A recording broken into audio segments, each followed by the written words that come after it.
Well, good afternoon or good morning, wherever you may be. We are together here on the 39th week of our reading through the Bible. And I just thought I would mention that means we are 3/4 of the way through. Week 39. This is the week of September 24th through September 30th. The passages are in various books. I will just briefly summarize those. We are reading Daniel 10, verse 1 through Daniel 12, verse 12. We're reading Haggai, chapter 1, verse 1 through chapter 2, verse 23. Haggai is a very brief read, really. Ezra, chapter 4, verse 6 through chapter 6, verse 22. And then a scattered assortment of Psalms, all of which sort of generate the excitement of the return to Jerusalem. Or I should say they reflect the excitement of the return to Jerusalem. The Psalms that we read or are reading are 78, 107, 116, 118, and 125. And I have chosen to add 126. It's actually next week's reading, but I want to read it at the end of our discussion. So our reading begins, this week's reading begins with Daniel's last reported vision. And recall, this is after the vision that we discussed briefly last week, the vision of the 70 sevens, which then was followed by Daniel's exciting and happily ending well evening in the lion's den.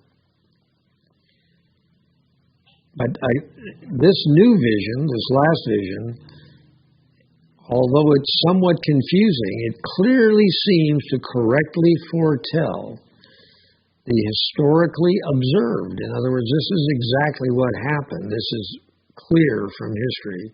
The rise of the Greek Empire that ultimately conquered the Persian Empire, which sort of started out as a Medo-Persian Empire. Anyway, so this is Daniel's last vision. And I would note that in chapter 11 in Daniel, it seems very clear that the prophecy states that Greek Empire is going to be divided into 4 parts. And that is exactly what happened to the Greek Empire after the death of Alexander the Great. So again, unless the reader tries to assert that this was written after the fact, in other words, long after Daniel had already died, that is a clear indication of God's power to control the events of the world.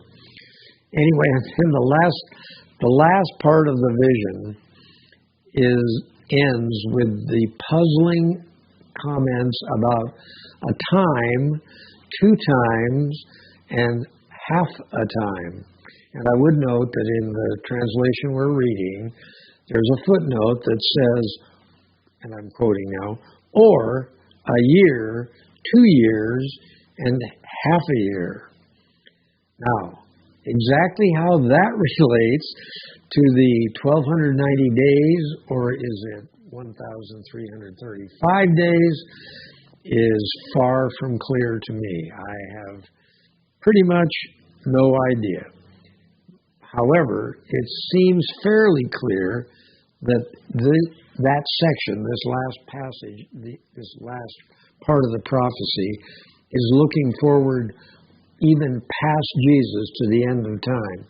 I'll just read Daniel 12, verses 2 and 3 briefly here.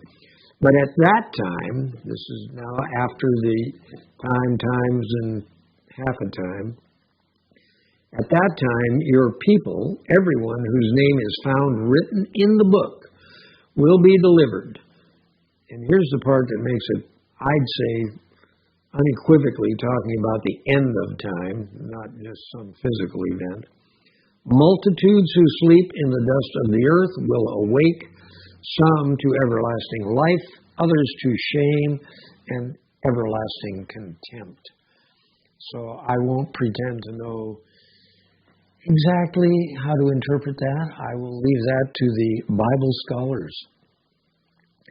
But we move on historically to Ezra's progress. And I just would remind you that Ezra had come to Jerusalem because in about 538 BC, Cyrus, who was then king of Persia, because remember, the Medo-Persians had conquered Babylon.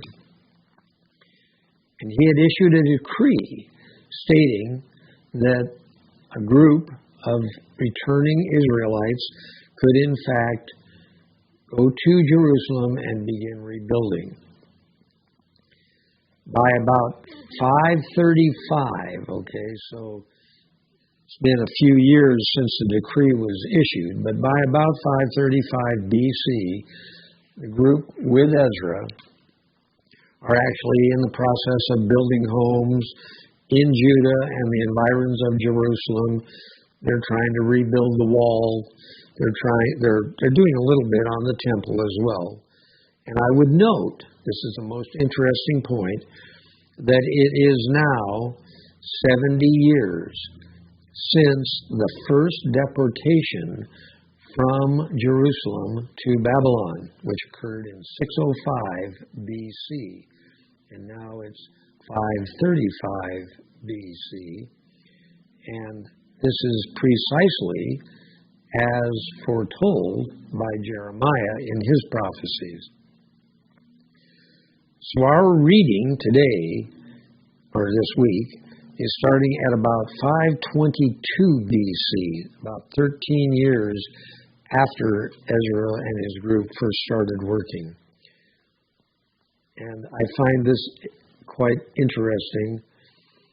The people of the Trans-Euphrates region, which that just means across the Euphrates, so that would include the areas, approximately speaking, that would include the areas of modern-day Syria, Jordan, and Israel, and maybe a little bit of northern Saudi Arabia. That's the Trans-Euphrates area. And the leaders in the areas not meaning Jerusalem, but the other areas, they are concerned about this rebuilding going on at Jerusalem. They don't wish to see that happening. And so they complain to the now king in Babylon, Darius. And I love Darius's response, in which he says the work is to continue. And I'll just read that briefly. This is in this is in Ezra 6:6 through 8. This is Darius's words to the officials in Trans-Euphrates. Do not interfere with the work on this temple of God. Let the governor of the Jews and the Jewish elders rebuild this house of God on its site. Here's the classic. Moreover, I hereby decree what you are to do for these elders of the Jews in the construction of this house. The expenses of these men are to be fully paid out of the royal treasury from the revenues of Trans-Euphrates, so that the work will not stop. So instead of stopping the work, Darius actually rather promotes the work. And I'm sure the leaders of Trans-Euphrates were not exactly enthusiastic about that response. Nonetheless, it's an interesting observation that God once again used previously the Babylonian king Nebuchadnezzar and now Darius, the Persian emperor, to do God's work. So even though it's not clear that they are believers, Nebuchadnezzar actually, appears to have become a believer to some degree.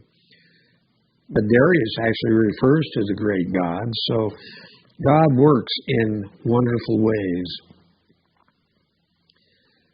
So meanwhile, in Judah, not only are they rebuilding, but Haggai comes to the returnees, comes preaching to the returnees, and I say comes, I just mean he's appointed by God to bring forth messages to the returnees, because they're evidently working on their homes and farms instead of working on the temple a lot of the time. So if you would, or if you'd like, I will read Haggai 2, verses 20 through 23. The word of the Lord came to Haggai a second time on the 24th day of the month. Tell Zerubbabel, governor of Judah, that I will shake the heavens and the earth. I will overturn royal thrones and shatter the power of the foreign kingdoms. I will overthrow chariots and their drivers, horses and their riders will fall, each by the sword of his brother. On that day, declares the Lord Almighty, I will take you, my servant Zerubbabel, son of Shealtiel, declares the Lord, and I will make you like my signet ring, for I have chosen you, declares the Lord Almighty. So, this is clearly a commendation of Zerubbabel. In other words, Zerubbabel is being identified by God as his guy, and he's being commended for the work he's doing on the temple and the walls. Now, after Haggai, I believe it says it's just months later, Haggai is also given visions from God. And again, this is now at this point we're at about 520 BC. So again, they've left Babylon in 605. So it's not quite been 100 years, and it's been about 15 years since they were first allowed to return from Babylon.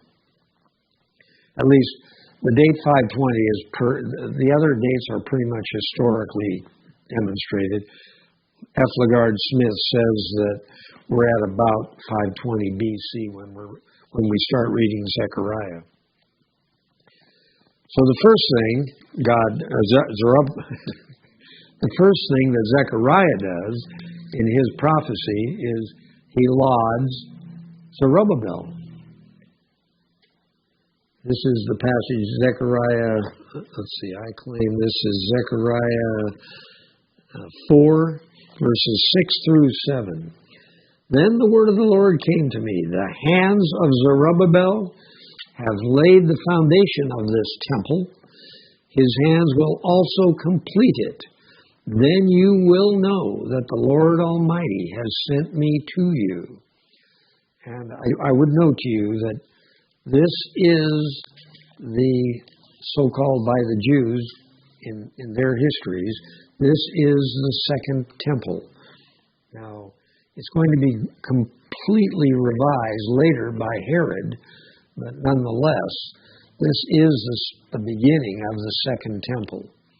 Now, I guess some people refer to the Herodian rebuild as the third temple, but I believe most Jewish writers would say that the third temple is yet to come.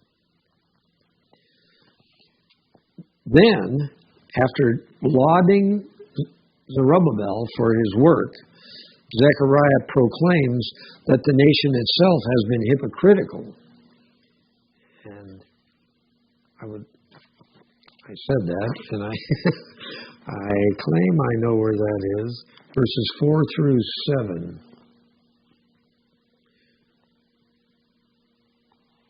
Who despises the days of small things? Men will rejoice when they see the plumb line in the hand of Zerubbabel.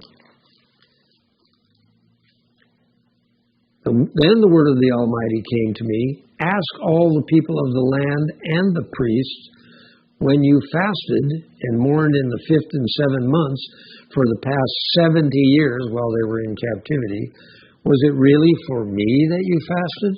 And when you were eating and drinking, were you not just feasting for yourselves?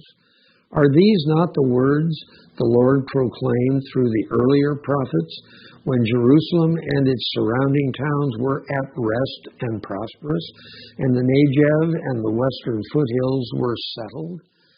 So again, already, here we are rebuilding, and Zechariah is cautioning them that you don't want to drift away from God.